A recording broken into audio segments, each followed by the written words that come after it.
right, for the past 2 weeks, we've been looking at the wisdom literature in the Bible, using the Bible Project's resources, talking about Proverbs in week 1, with the fun and spunky scholar who's exploring and has wisdom for us to live by. And then last week, we heard from the critic, who's kind of older and maybe grizzled, a little more pessimistic in his his view of the world and what it takes to live wisely. Tonight we're going to finish with the book of Job and see what Job has to say about living wisely in God's world. There are 3 books in the Bible known as the wisdom literature: Proverbs, Ecclesiastes, and Job. The first, Proverbs, showed us that God is wise and just. Yeah, we learned that God has ordered the world so that it's fair. The righteous are rewarded, the wicked are punished. In other words, you get what you deserve. But then we meet Ecclesiastes, who observes, people don't always get what they deserve. He said the world isn't always fair, that life is unpredictable and hard to comprehend, just like smoke. And this makes you wonder, okay, well, is God wise and just? Exactly. And so it's that question that is being explored in the final book of wisdom, Job. All right, let's dive in. So Job begins with a strange story that takes place up in the heavens, which are described something like a heavenly command center. So God is there with these angelic creatures called the sons of God, and they're all there reporting for duty. And God points out this guy Job, his servant, showing how righteous and good he is. And then one of these angelic creatures approaches. He's referred to in Hebrew as the Satan. The Satan? Who is this? Well, this word is actually a title, which literally means the one who is opposed. So out of this whole crew, he is the one questioning how God is running the world. And he proposes that Job might not actually love God, that he's only a good person because God rewards him.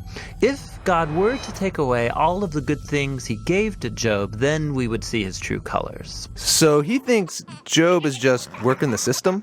That's exactly right. Maybe he's obeying just to get what he wants. So God agrees to this experiment and allows the Satan to inflict suffering on Job. And Job loses everyone and everything that he cares about. It is devastating. And remember, he deserves none of this. God himself said so. The remarkable thing is that in the midst of all this suffering, Job still praises God. At least for chapters 1 and 2. But then in chapter 3, we find out how he's really feeling inside. He unleashes this poem that reveals this devastation.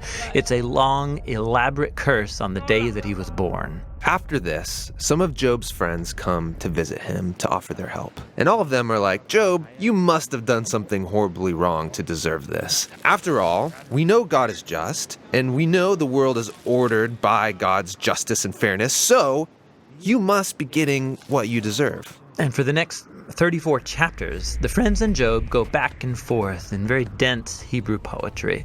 His friends keep speculating about why God might have sent such suffering, and they even start making up lists of hypothetical sins that Job must have committed. But after each accusation, Job defends his innocence. And Job is innocent. He is. He's also on an emotional roller coaster. At some moments, he's very confident that God is still wise and just. Yeah, in other moments, he's doubting God's goodness. He even comes to accuse God of being reckless, unfair, and corrupt. So by the end of the dialogues, Job demands that God come and explain himself in person, and God does so. He comes in the form of a great storm cloud. Now, God doesn't give Job a direct answer. He doesn't tell Job about the conversation with the Satan. Yeah, he does something very different. He takes Job on a virtual tour of the universe. He shows Job how grand the world is, and he asks him if he's even capable of running it or understanding it, just for a day. He shows Job how much detail there is in the world, things that we might see every day, but really don't understand at all. But God does. He knows it all intimately. He pays attention to the beauty and operations of the universe in ways that we haven't even imagined and in places that we will never see. Then to conclude, God shows Job two wondrous beasts. and brags about how great they are. Yeah, they are dangerous. I mean, they would kill you without even thinking about it. And God says they're not evil. They're actually a part of his good world. And then that's it. That's God's whole defense. It's kind of weird. I mean, what was this all about? It seems to be this. From Job's point of view, it looks like God is not just. But God's perspective is infinitely bigger. He's dynamically interacting with a whole universe of complexity when he makes decisions. And this is what God calls his wisdom. So Job asking God to defend himself is actually kind of absurd. He couldn't comprehend this kind of complexity even if he wanted to. So where does this leave us? Well, it leaves Job in a place of humility. He never learned why he suffered, and yet he's able to live in peace and in the fear of the Lord. But that's not where the book ends, because after this, God restores to Job double everything he had lost. And this, again, is surprising. I mean, is this a reward? Is God saying, "Congratulations, Job, you passed this elaborate test"? No, I mean, the whole book just made the point that Job losing everything was not a punishment, and so now getting it back isn't a reward. So why does he get it back? Well, apparently, God, in his wisdom, decided to give Job a gift. We don't know why. But what we do know is that Job is now the kind of person who, no matter what comes, good or bad, he can trust God's wisdom.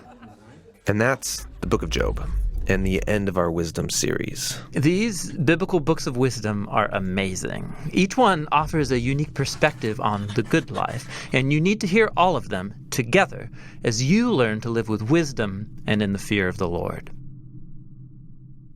So the book of Job teaches us that sometimes we don't understand, we can't even fathom why something happens.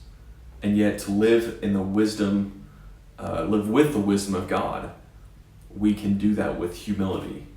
And we still do that, as the first two books said, with the fear of the Lord. That's how we live wisely. And I think we can and should be humble enough to admit it's okay when I don't know why something happened. That's okay. I can trust God because God does know. As God answers Job at the end of the book, God was there. He was the one who put everything together from the beginning. He orders the entire universe with his wisdom. So, as followers of Jesus, we need to trust him with that. And we need to live in the fear of the Lord. And we need to live humbly and accept what God gives to us. Thanks for joining me these last 3 weeks. I really appreciate you coming on this journey with me using the Bible Project's resources. Again, I would recommend these resources to anybody. They are free, and they're free because of people who give money to them. As a crowdfunded studio, they need donations. So I would encourage you to give to them and check out more of the resources. Again, thanks for joining me. I love you. I'll see you soon.